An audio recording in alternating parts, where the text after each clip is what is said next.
ബലിതർപ്പണങ്ങൾ നമ്മുടെ പ്രദേശത്തെ ചെറു തോടുകളിലൊക്കെ വെച്ച് നടത്തപ്പെടുന്നു.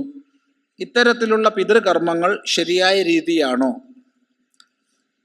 പിതൃതർപ്പണം ശരിക്കു പറഞ്ഞാൽ അവനവൻ്റെ ഗൃഹത്തിലാണ് ചെയ്യേണ്ടത്.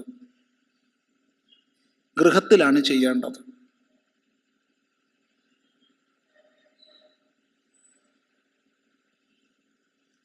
ഒന്ന് നമ്മൾ ഓർത്തു നോക്കൂ, ഒന്ന് തിരിഞ്ഞു നോക്കൂ. കഴിഞ്ഞൊരു ഒരു ഒരു തലമുറയിൽ നമ്മുടെ മുത്തശ്ശൻ, നമ്മുടെ മുത്തശ്ശി, നമ്മുടെ അമ്മ ഒക്കെ എവിടുന്നാ പിതൃതർപ്പണങ്ങൾ ചെയ്തേ? അവനവൻ്റെ വീട്ടിൽ അങ്കണത്തിൽ,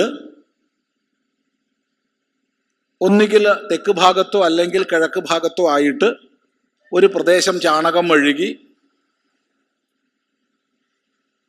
യുക്തമായൊരു സ്ഥലം തിരഞ്ഞെടുത്ത് അവിടെ ഇരുന്നിട്ടാണ് ചെയ്തിരുന്നത്. ഓർത്തു നോക്കൂ അല്ലേന്ന്.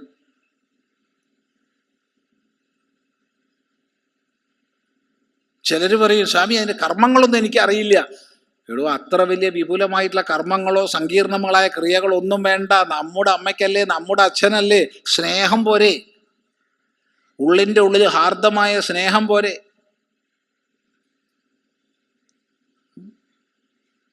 ബാക്കിയെല്ലാം രണ്ടാമത് വരുന്നതല്ലേ. ഒരു കുഞ്ഞ് അച്ഛാന്ന് വിളിക്കുമ്പോൾ ഉച്ചാരണശുദ്ധി ഇല്ല, അച്ഛാന്നായിപ്പോയി എന്നുള്ളത് കൊണ്ട് ആ അച്ഛൻ കുഞ്ഞിനെ ശിക്ഷിക്കാറുണ്ടോ?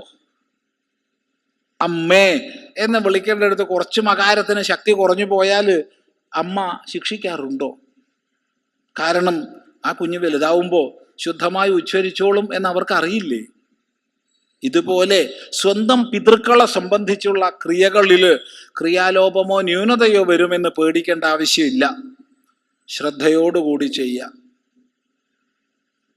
ഇനി ഒരു സൗകര്യവും നമ്മുടെ വീട്ടിലില്ലെങ്കിൽ അപ്പോൾ സമുദ്രതീരമോ നദീതീരമോ ഒഴുകുന്ന ജലമുള്ള ഏത് സ്ഥലമോ സ്വീകരിക്കാം. അപ്പോൾ ഈ പറഞ്ഞതുപോലെ തോടുകളൊക്കെ ആവാം. പക്ഷേ അവിടെ മലിനപ്പെടുത്തരുത്. അവിടെ മലിനപ്പെടുത്താൻ പാടില്ല. മത്സ്യങ്ങൾ ഭക്ഷിക്കുന്ന വസ്തുക്കൾ മാത്രമേ അതിൽ നിക്ഷേപിക്കാവൂ, അല്ലാത്തവ നിക്ഷേപിക്കരുത്.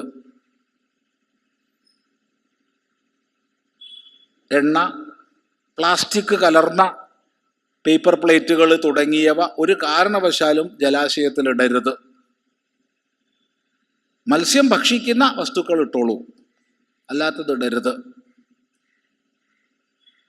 ഇത് ശ്രദ്ധിക്കേണ്ടതാണ്.